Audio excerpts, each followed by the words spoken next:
Hello बच्चों, let's see the question. The question is the ratio 9:7 is produced due to. ठीक है, कि इनमें से हमें ऑप्शंस हैं बेटा, complementary genes, supplementary genes, lethal genes and the epistatic jeans.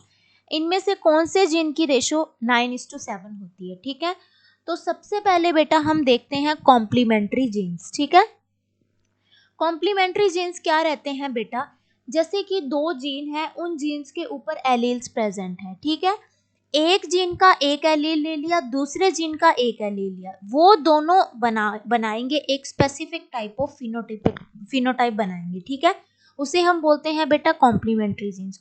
और इनकी जो रेशो होती है ना बेटा, वो रेशो आती है 9:7। ठीक है, तो हमें यही बताना है कि किससे प्रोड्यूस्ड होती है, तो वो कॉम्प्लीमेंट्री जीन से प्रोड्यूस होती है। ये सही हो जाता है बेटा। यहाँ पे बी बोल रहा है बेटा सप्लीमेंट्री जीन्स। ठीक है, सप्लीमेंट्री जीन्स क्या करते हैं बेटा, इनकी जो रेशो होती है सप्लीमेंट्री जीन्स की, वो होती है 9:3:4।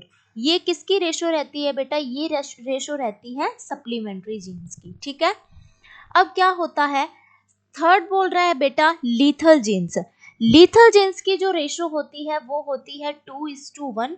ठीक है, लीथल जीन्स क्या करते हैं बेटा, वो किसी जर्म सेल्स की डेवलपमेंट नहीं होने देते, लीथल्स कैरेक्टर डेवलप कर देते हैं और जर्म सेल की डेथ को कॉज करते हैं। ठीक है, तो ये वाला भी यहाँ पे नहीं होता, इसकी वो होती है।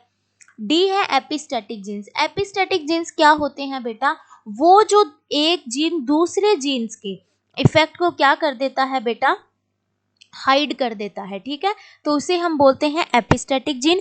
और जो एपिस्टेटिक जीन की रेशो होती है वो बेटा दो चीजों पे डिपेंड करती है। अगर वो डोमिनेंट जीन है, एपिस्टेटिक जीन होता है ना, अगर वो डोमिनेंट जीन है तो उसकी रेशो कितनी होगी, 12:3:1। ठीक है, और अगर वहीं पर यही जीन रिसेसिव एपिस्टेटिक जीन है तो उसकी रेशो कितनी रहती है बेटा, 9:3:4 इसकी रेशो हो जाती है। ठीक है, तो हमसे तो यही पूछा है कि 9:7 किससे प्रोड्यूस होती है, तो वो प्रोड्यूस होती है बेटा कॉम्प्लीमेंट्री जीन से।